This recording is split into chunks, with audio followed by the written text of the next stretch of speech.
আসসালামু আলাইকুম সুপ্রিয় দর্শকবৃন্দরা, আমি এখন আছি ভুট্টার জমিতে। আপনারা দেখতেই পাচ্ছেন ভুট্টা ধরেছে আর গাছের মাথাও কাটা হয়েছে। অনেকেই হয়তো ভাবছেন মাথা কেন কেটে দিল। আসলে যখন গাছে ভুট্টা ধরে তখন ওপরের মাথা আর দরকার হয় না। মাথাটি কেটে দিলে ভুট্টার দানা বেশি শক্তি পায়, ফলে দানাগুলো মোটা হয়, বড় হয়, ফসলও উন্নত হয়। এছাড়া মাথা না কাটলে অনেক সময় রোগ বালাই এবং পোকা আক্রমণের শিকার হয়।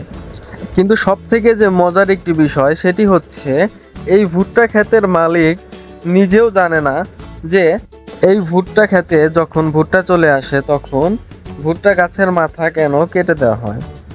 এটি উদ্যোক্তা নিজেও জানে না। এখন আমরা সেই উদ্যোক্তার সঙ্গে কথা বলবো।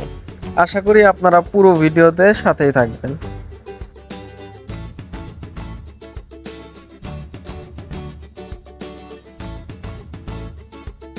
জি, আসসালামু আলাইকুম চাচা। ওয়ালাইকুম আসসালাম।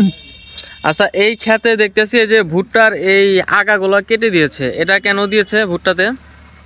এখন এটা তো আমি সঠিক জানি না, সবাই যায় আর জলে পড়ে দেবো দেখে। আর আরেকটা বিষয় সেটা হচ্ছে এই যে আগাটা যদি কেটে দেওয়া হয় তাহলে ভুট্টার যে পূর্ণাঙ্গ যে খাবারটা, আগাটা কেটে দিলে পূর্ণাঙ্গ খাবারটা এই ভুট্টাটা পায়, ঠিক আছে?